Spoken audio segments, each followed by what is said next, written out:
ఎందుకంటే మీకు చెప్పాను త్రిపులార్ కానీ పూర్వోదయ కానీ లేదంటే పెద్ద ప్రాజెక్టులు ఇంతకుముందు మహానాడు సభలో కూడా మనకు అనౌన్స్ చేసినట్టు ఉన్నాయి. వీటితో పాటు లిఫ్ట్ ఇరిగేషన్స్ కూడా ప్రతి మండలంలో చిన్న చిన్నవి ఉన్నాయి. కలెక్టర్ గారిని కోరడం చిన్న చిన్నవి సార్, ఇట్లా కమల్పూర్ అనే ఆయకట్టు కానీ వీటిలో నుంచి 22 లక్షలే మేము డిఎంఎఫ్ గా ఉంటున్నాం సార్. 1 కోటి రూపాయలు కూడా మేము ఇక్కడ ఉన్న వాళ్ళందరూ రైతన్నలు కూడా కష్టపడి వాటికి తలా కింద కానీ వాళ్ళు కూడా కష్టపడి చేయాలనుకుంటున్నాం సార్. మేము పెద్ద వ్యయంతో కాదు, ఈరోజు దాదాపు తాలూకాలో 59,000 ఎకరాల ఆయకట్టు ఉంది సార్. సార్ మాకు ఏమైందంటే తెలుగుగంగా బ్రహ్మంసాగర్ లెఫ్ట్ రైట్ కెనాల్ తయారు చేసినప్పుడు 1,00,000 ఎకరాలకి ఇది డిజైన్ చేస్తే ఆ రోజు కండలేరు ఇక్కడి నుంచి నీళ్ళు తీసుకెళ్లారు ఈ మండలం నుంచి కానీ ఇక్కడ వెళ్ళినప్పుడు. కానీ మాకేమైందంటే సార్ ఈ 59,000 ఎకరాలు ఉన్నా కానీ లోకలైజేషన్ 22,000 ఎకరాలకే అయింది సార్. మనం ఆ లోకలైజేషన్ కి చిన్న చిన్న ల్యాండ్ అక్విజిషన్స్ ఫార్మ్ సీలో కానీ ఒక 59 ఎకరాలు ఉంది. అది మీ నోటీస్ కి తీసుకొని వస్తే ఒకసారి ఒక టీం లాగేస్తే ఒకటి అది అయిపోతుంది సార్.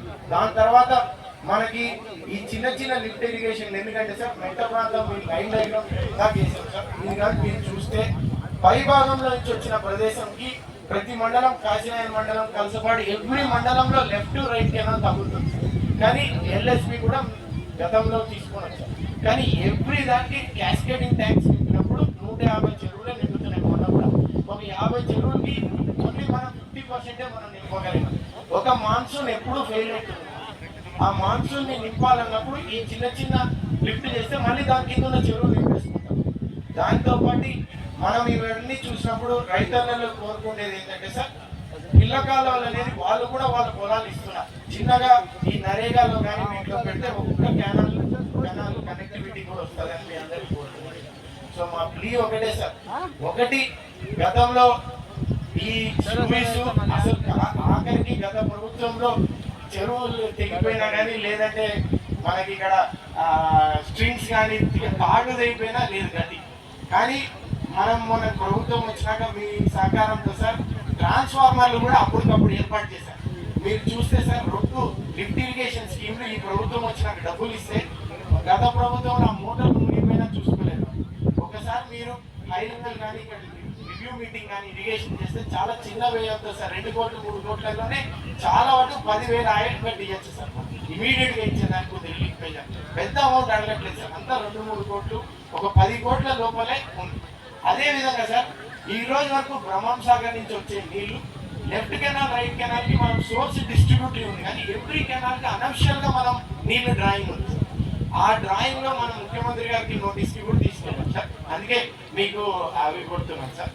సో ఈ ప్రాజెక్ట్స్ తో పాటు ఇప్పుడు జలహారితలో మీరు ఈరోజు కార్యక్రమం ఓపెనింగ్ గా లాంచ్ గా చేసిన దాంట్లో మేము అనేకంగా కొంతమంది రైతులు కూడా మా అమౌంట్ తో కూడా చేయాలనుకున్నాం సార్. ఎందుకంటే కొన్ని పంటలు ఇవన్నీ మేము ఈ టైంలో చూసినట్టు చేయాలనేది రైతన్నలు కూడా ఇందాక మీరే విన్నారు సార్.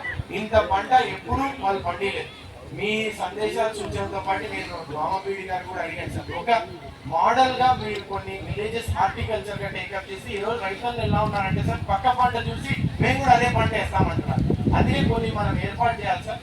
దాంతో మా ట్రస్ట్ లో మాకు అగ్రికల్చర్ కాలేజ్ లో ఉన్న వాళ్ళ ఫీల్డ్ కూడా మేము ఇస్తాం సార్. అగ్రికల్చర్ స్టూడెంట్స్ కూడా ఒక మోడల్ గా కొన్ని విలేజెస్ సెలెక్ట్ చేసి ఇక్కడ గోపవరం అల్లూరు మండలాలు కొంచెం ఇబ్బందికరంగా ఉన్నాయి లాస్ట్ డైలైట్ యూజర్స్ కాబట్టి ఆ కాశ్మీర్ మండలంలో ఫీల్డ్ పోయి చూసి రావాలి కూడా అంటారు సార్ ఇక్కడ ఉన్నారు. ఎందుకంటే మోడల్ గా చూస్తే రైతులు కూడా అలవాటు చేసుకుంటున్నారు. ధన్యవాదాలు.